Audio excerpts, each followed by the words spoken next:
and you hit #1 affiliate on ClickBank. You went from 250K, 1 mil, 5 mil, 10 mil. You don't realize like how much you can achieve in just like a year of consistent focus. Now like we see these crazy numbers that we both do and it just feels kind of normal. Me and Francisco were just two regular dudes, nothing special, just we had the belief that we could do it like no matter what. Like was gonna take like 3 months, a year, 10 years, like just the belief that I could achieve it. The 250K came almost within a month. Meta versus YouTube. I'd say if you wanted to get started with YouTube, you probably need at least $20,000 to $30,000. I want you to be like very transparent. We know the top offers on ClickBank are basically private. Some offers I was only able to access because we were a diamond. Real, honest, true. What will be their path into getting into these better deals? Can they saturate the market? ClickBank processes like over $1 billion in transactions every single year, and that's just one affiliate network. You bought your dream car, you made millions of dollars, you were top affiliate on ClickBank. If you have to give you one piece of advice for yourself when you were starting out, what would it be?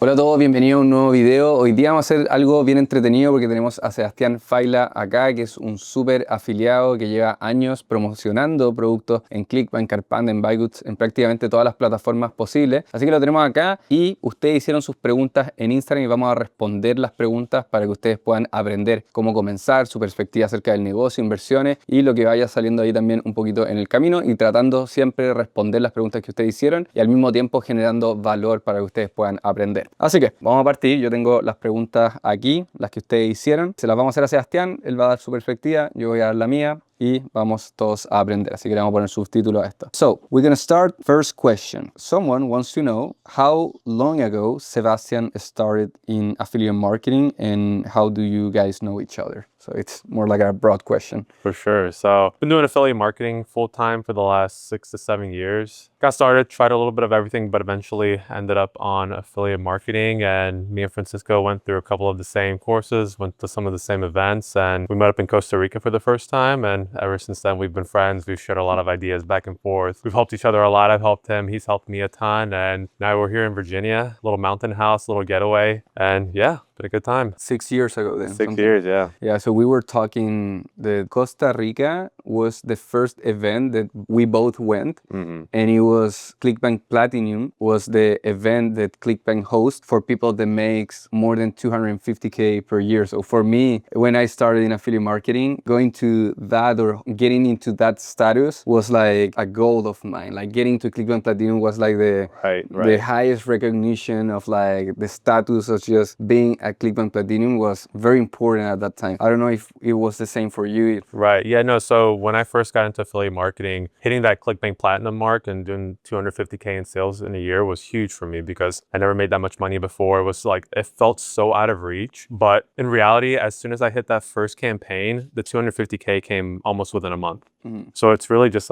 one campaign away. You know, you're just one campaign and one ad away. And you're most of the time like a chill guy, but I want to know personally, this is not a question, but like you went from 250K to probably 1 mil in revenue in 1 year. Then you went to 5 mil, then you did 10 mil, stuff like that. And it got to a point where you were doing pretty well and you hit #1 affiliate on ClickBank. You know, like there was a couple of months in a row or whatever, weeks, whatever it was, that you were the #1 affiliate on ClickBank. Did you stop at some point to think about that or it was just like something that happened? I'm pretty sure it was like that, but did you feel different? It was the same, or you were thinking that it was just part of the process? I mean, for me, it felt great to hit it, you know, like going from barely making anything to being able to scale up to that mark was a great feeling. But at that point, like after taking the repetitive steps and just being consistent with it over and over and over again, it just kind of became part of the process. Like now, like we see these crazy numbers that we both do and it just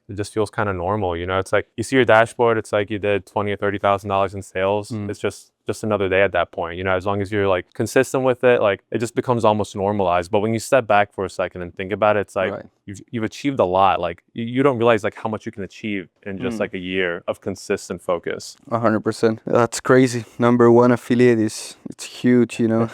The thing about affiliate marketing is that we have seen many people that comes, then goes, you know, and they do well, they hit a campaign. But I think one of the most impressive things is just hitting it and then trying to keep hitting it like year after year, you know, Right. holding that status or just being able to replicate that success. And I think that's something that you've been able to accomplish. I've been trying to accomplish that too and been done well for myself too. But I have seen many people that just fall in this way of like, okay, they try, they do well, and then they never come back, you know? So Yeah, I think a lot of people just kind of get like in their head, right. right? And like they don't have that belief in themselves anymore. But as long as you can do it once, you can continue to do it. But the thing is, you just can't give up. You have to keep on trying. Like sometimes you might have a little dry spell for a couple days, a couple weeks, maybe a month or two. But as long as you're continually testing, you can't fail. 100%. Some guy in my Instagram was straight asking, very simple. How did you start? Like, and I want to complement a little bit that question. And it's like, okay, how did you start? And what do you think? Because I know kind of like the answer. What do you think about like this, the fact of buying courses? Because it's been in the last couple of years, been like, it has a very negative connotation for most people. So how did you start? And what do you think about that? Yeah, so I started, I bought a course at first. I didn't have enough money to put into advertising afterwards. So for me, I learned the second most important skill, or actually, I think it's actually probably the most important skill, which is copywriting. So I learned how to do copywriting. I worked with several clients. I was able to build up my bankroll with that. And with copywriting, it's probably the most important skill for affiliate marketing because you're basically a salesman, but instead of one-to-one, it's one-to-many online. Right. Right. So if you know what to say, you're able to capture people's attention. You're able to take them from step 1 to step 2 to step 3 all throughout the funnel. So learning that skill and then being able to funnel what I, came in from the copywriting, being able to funnel it into the media buying, kind of like played together. Right. You know what I mean? And Makes it's kind of like sense. the skills built up, everything built up. And I was able to slowly build that up. Right.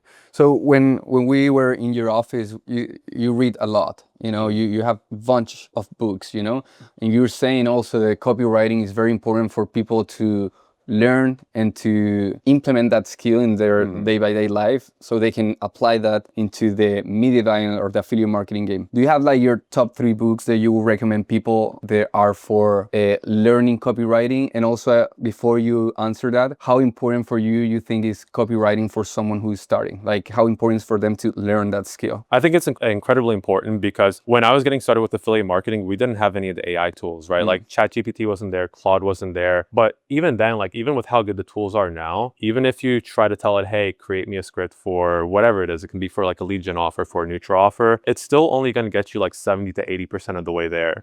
You still have to edit it. You need to copy chief what the AI puts out. Right. And it's incredibly important to know like what the hook needs to look like and how to get them to go down that slippery slope, whether it's the copy that you have on your Facebook ad or if it's the copy for a script. 100%. So I think that's incredibly important. And the books that really helped me the most when I first got it started was Scientific Advertising by Claude Hopkins, Tested Advertising Methods, and Persuasion by Robert Cialdini.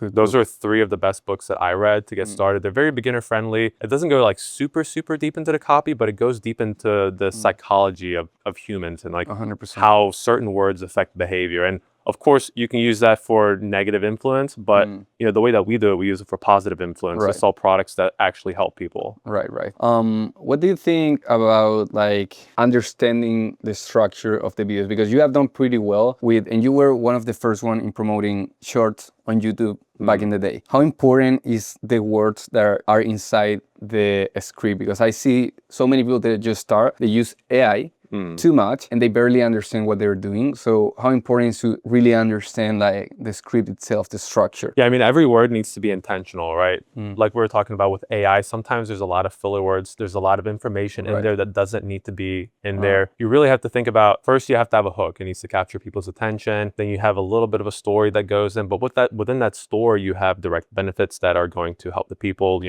direct benefits from the product, things that it's going to help you do and not do. So knowing how to take them from being on a social media mindset to like actually get them into that problem solution mindset and knowing how to do it very, very shortly and very intentionally is very important. Interesting. So you already guys know how important it is just to understand psychology or at least do the effort. Maybe you don't have to be someone who is just creating a script from zero, but at least you're studying like why these scripts, why these videos and these ads are working very well, because if you understand that, then you can apply to anything that you do in the future. And one thing that I kind of want to throw in there too is just like a golden tip that helped me out when I was first getting started with writing scripts and, you know, just kind of like being able to do things on my own, was find ads that were already working. You know, if you're scrolling and you see an ad that has a lot of views, Right. or if you're spying and doing some research and you see something that has 1 million or a couple million views, download that ad, download the transcript, and then write it out by hand, because it's going to get those patterns, you know, the exact script patterns that you need kind of ingrained in your brain.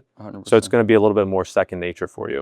If you write down as many scripts as you can, like at the end of the day, you will, when you're writing your own script, like the ideas will come up to your mind naturally. All that influence is going to come out naturally. 100%. Yeah. Another question that someone has is, when you started affiliate marketing, how long did it took to see your first results? So it took me a little bit long to see my first results, because I was testing a little bit of everything. I didn't really have like a solid structure, right? Like I was just kind of like, okay, this product seems to be working well. Let me go ahead and put up a couple of ads, test it out. So I wasn't really as consistent as I should have been when I was first getting started. But about 6 months in, I started becoming a little bit more consistent. And I was still seeing sales here and there, but I wasn't profitable overall. Right. But after about 6 to 12 months, you know, I was able to get to that 250K mark with ClickBank, with the ClickBank Platinum. Crazy. And yeah, then the rest is history from there. History. Big history. Right. That's crazy. I mean, at that time, as you say, there were not as many tools as right now. You feel like all 100%. saying that. Right. But literally, like 11 Labs didn't exist. No. You know, and there's like the most common software that everyone used. There was no ChatGPT, no Cloud, no... The video editing softwares were pretty bad. What was the name of the one that we used? Video. NVIDIA? Video, yeah. The robotic Britannic voice. Right. That's funny. What else do we have here? So what do you think, what will be your strategy if you have $1,000? It will be better to start with leads or with sales, meaning lead gen or Nutra. So if I have a 1K budget, better to start with lead gen or with Nutra? I would 100% start with lead gen, because you have to keep in mind that in order to generate a lead, let's just say for auto insurance, for example, right? You can get paid $10 to $15 per lead. You can start with a $10 to $15 per day budget. If you're going to tackle something higher, you know, where the average order value and what you're getting paid out is like $50 to $200, you have to keep in mind that you're going to have to spend $50 to $100 in order to generate a sale. Right? But this way, if you're starting with something lower cost like auto insurance, you can spend $5 to $10 and start generating leads and be able to cycle that cash a little bit faster. And you're going to get your data back much faster, because instead of having to spend $50 to $100 in order to see your data, for lead gen, you can have that data within $5 to $10. Right. Yeah, 100%.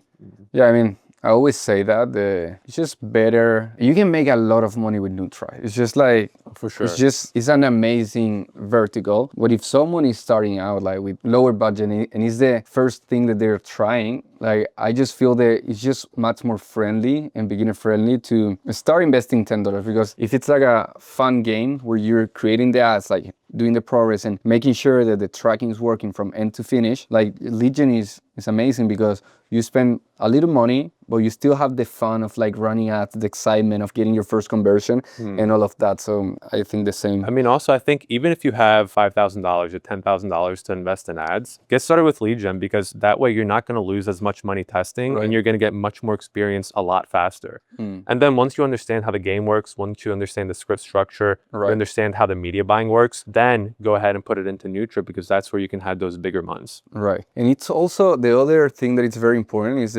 also can help a little bit with, like, if you're thinking as a business, where if you're just depending on Nutra, if that offer stopped working, you have to start testing other stuff and find a winning offer again. But with lead gen, you can have 3-4 offers, maybe spending $200, $300 per day, and still achieve like more consistent results, because you're not depending on one offer. You can have like this a small portfolio of offers that are just all running at the same time, you know? So, Right. So do you see possible to be in university and build an online business at the same time? And also you can tell your story if you were to university, if you never joined university, what do you think about that? Right. So I think whether you're like still in university or you have a full-time job, as long as you can put even like 1 to 3 hours per day into it and do it as a side income, you can still generate that consistent couple $100 per day profit. or get to that 5 to 10K profit per month mark. Right. Because when I first got started, I went to university for a little bit, but I dropped out. But I was still working full time at the restaurant. So my family owned the restaurant. I was working there full time, and all the hours that I wasn't in there, I was putting towards the affiliate marketing business. So I'd have a couple hours in the morning and a couple hours at nighttime when I got back. Right. I think what most people miss with that is and especially like in this era that we live, where social media, TikTok, Reels, all this stuff, where we're basically brainwashed in having zero ability to just like focus on a task. But 1 to 3 hours of deep work, it can be basically most people 6 to 8 hours of like work, like being able to actually do deep work and get one specific task done. It's enough to have this compound effect of building this online business, 100%. Okay, so someone wants to know, what are your favorite niches on ClickBank right now? So my number one favorite niche is the weight loss niche. It's probably the biggest niche in the entire world. So it's the easiest one to promote because everybody's always looking for new products to lose weight, new diet supplements, especially when the New Year's comes around. I like to go after the biggest niches that there are because it's just easier to promote. Like same with like lead gen, right? Like auto insurance, health insurance, stuff like that. But for ClickBank, top 3 would be weight loss, probably blood sugar, and then the last one, I'd say vision. Vision's always been solid. If you can find a good vision offer, they can perform very, very well. What do you think about, and I want you to be like very transparent here, because we know the top offers on ClickBank are basically private or are not available for anyone.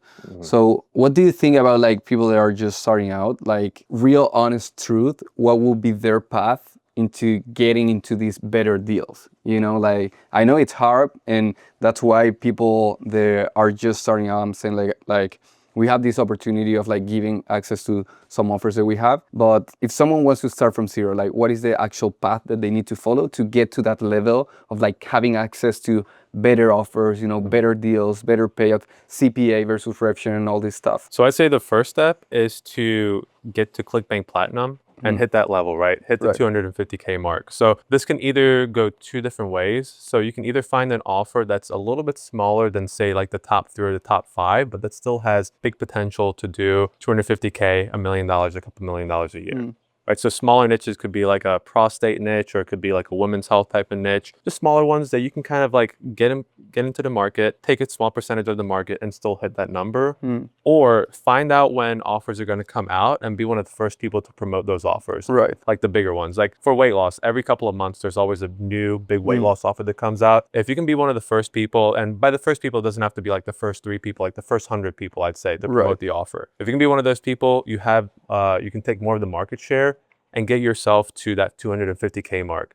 Now, once you hit ClickBank Platinum, definitely try to make it to an event, because networking is a huge thing in this industry. Just being able to go to those events, meeting people, seeing what they're doing, meeting the vendors, you'll be able to get those private deals, right? But it's hard to do if they can't put a name to the face. Right. You know what I mean? Yeah, and that's why, especially with Legion also and these CPA offers, like people always ask me like, how can I be able to get to those offers like fast? And I'm always like, well, you have to spend a lot of money, you have to go to the events, you need to have a name in the industry in order to be able to get those offers. So yeah, that's why I always tell the truth in terms of like, yeah, there's a path, but it took me a couple of years to get there, a couple of events to actually get there. Some offers I was only able to access because we were a diamond, and then because of the name of the industry. So if someone wants to go through that, of course, there is a way of doing it, and that's why we were able to do it. But just know that there's like a small percentage of people that achieve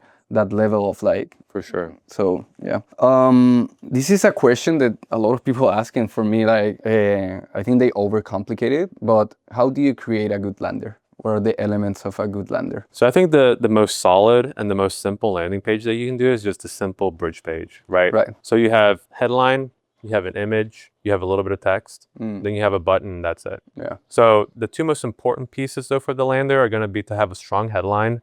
So whatever offer you're promoting, find whatever the unique mechanism is and make sure to have that in the headline, and then have a strange image. Right. And that's pretty much it. Yeah. And I've seen just those 2 elements alone take my landing page click-through rate to being like 60 to 70% on average. Yeah. Splash pages are OG Very Structure OG. Flanders. I mean, they've been working since we first started. Yeah. They were working way before we first started, and they're still working nowadays. So Vector images.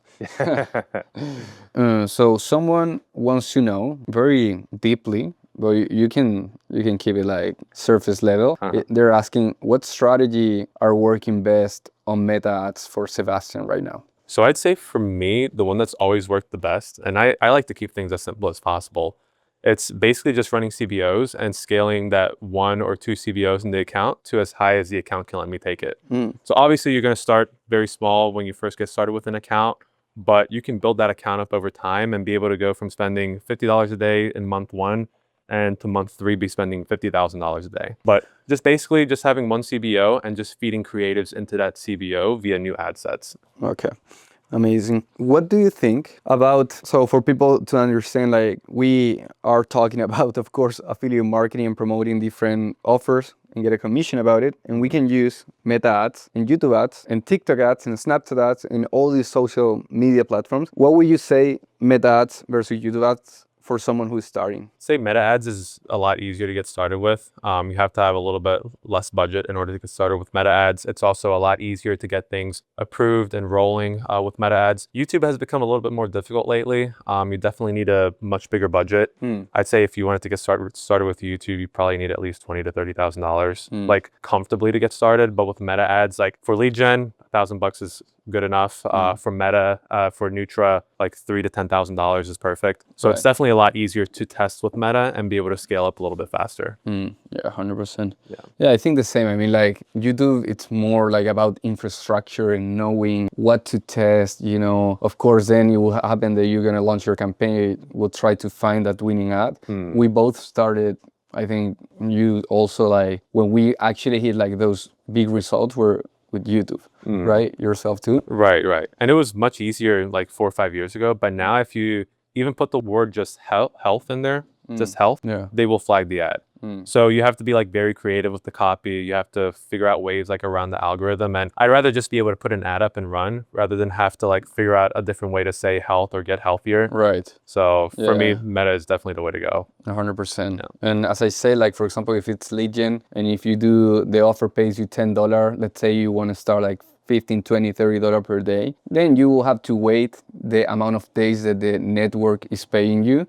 If it's 7 days, you will have to hold that amount of cash for 7 days until you get paid to reinvest the money. So do you have a minor mistake that it has made you lose money while you were running campaigns? Like something that was like maybe configuration or something that you missed that makes you lose money? Yeah, so I was scaling on YouTube one day, and well, not one day, over the course of like a couple weeks, and just that day decided to be Sunday, and I had a very high budget set, and I forgot to bring the budget back down on Monday. And then the next day I woke up and it had spent through a big portion of the budget without any sales back. So that day ended up costing me a little bit. How much? It was a 10K loss 2 Mondays in a row because I forgot to do it twice. But really? after that, I learned my lesson and brought the budget back down from the weekend. Oh, shit. Yeah. The third one was the... No, there's no third one. No third one. What do you think about, there's so many media buyers doing affiliate marketing. Can they like saturate the market or make it harder? Or do you think there's plenty of room still to? No, I think there's plenty of room because I think ClickBank processes like over $1 billion in transactions every single year. And that's just one affiliate network. Right. All the other affiliate networks combined, I mean, that's multiple billions of dollars every single year. And I mean, everybody says this, even if you have like 1% of the market, like that's still like tens of millions of dollars. So if you have 0.001%, I mean, there's no way that the market's going to be saturated because of the amount of products that are available to promote, the amount of verticals, the amount of niches, the amount of traffic platforms. It's almost impossible. There's another guy that similar question that's asking like, do you think from 2 years from now, the business will keep profitable or loading or doing well? And I honestly think, you know, like the other day when we were in Vegas, like a couple of months ago, and the guy was saying that he's been like in the first affiliate whatever conference. Oh, right. Remember? Yeah. And that was like 20 years ago. 20 years ago. Imagine. So like why that happens is because like all the business needs leads or sales, you know, like that's not going to go anywhere. No, you know? never. So yeah. I think the medium can change or the business model can evolve, but the idea behind it, running ads to a product that is already making sales and you're just acting as the middleman, I mean, that's always going to be around. 100%. Yeah. I think this is a good question that most people do wrong or at least struggle with. And it's in what moment it's good to quit a business or like just pivot and start a new one. Like, and I think you can answer this better because not even in the business, you've been very laser focused on one thing. You know, like weight loss and shorts and like very simple stuff. So what do you think about that for people that are just starting out? I mean, I feel like if you're consistent with anything, you'll have success with it. It's really just a matter of consistency. But I mean, I'd say if you try like 5 or 10 ads and it doesn't work, that's not enough consistency. Right. Maybe if you tested 100 ads and you spent $5,000 at break even or you've lost $500, I think that's maybe time to pivot and try like a different product. Right. I mean, the number one thing that you can do is just focus on one thing. You know, like it doesn't matter if it takes 1 year or 2 years or 3 years. Every time that you pivot focus and you go from affiliate marketing to Amazon FBA to trading, you're starting from square one. So I think the magic happens when you compound interest and go month after month after month. And at some point, it's like with what Andy Frisella said, the hockey stick, you know, that success is like... It is a very hockey stick growth curve. And for me, that's part of the reason why like it took me a couple of years to have success online, because I jumped from Amazon FBA to e-com to social media marketing agency to consulting. And I would only do things like 3 to 6 months at a time. I didn't have that 6 to 12 months or even more in order to see that success. Another person wants to know, what is your top 5, if you have in top of mind, your favorite books about mindset and business? So I'd say The Magic of Thinking Big is probably one of the top ones. The One Thing, like we were just talking about, focusing on one thing. There's definitely a couple more books. I have like 100 books on my bookstand, but just stuff like off the top of my mind, the top 2 books that I would recommend. Well, if you thought about those, it's because they mark... yeah, they were very like, they left an imprint. Yeah, you know, 100%. And those are like books that I come back to like once a year or every couple of years to like reread. It's funny that I think in those 2 also, like... Really? Yeah, like... The One Thing truly make a huge impact in my life. And The Magic of Thinking Big is like something that you try to read every time that the year starts, you know, like something like that. And I want to wrap things up a little bit here. And you've been doing affiliate marketing for 6 years. You have tested everything. You have launched and run Meta ads, YouTube ads. You bought your dream car. You made millions of dollars. You were top affiliate on ClickBank. If you have to give you one piece of advice for yourself when you were starting out, what would it be? Just believe in yourself and believe that you can do it. Because everybody else is doing it. Me and Francisco were just 2 regular dudes that met at an event, and I mean, nothing special, we just stuck to it, and we had the belief that we could do it, like no matter what, like whether it was going to take like 3 months, a year, 10 years, like no matter how long it was going to take, just the belief that I could achieve it. I think that's what you need to have in yourself. Bueno, ya saben, tienen que creer en ustedes mismos. You have to believe in yourself and think that you're actually just one ad away of achieving those results. I think we both agree with that. It took you basically one script to make 8 figures. You know, like just one video, one script, one concept. And if you find that, literally you can change your whole change your life, the trajectory of your parents' life, your significant other, your family's life. So well, thank you, Sebastian, for answering the questions that everyone has and for having the opportunity of giving your insights, what you have learned. I'm sure people will value a lot, and I learned a lot too. So hope you guys enjoy, and we'll see you guys in the next one.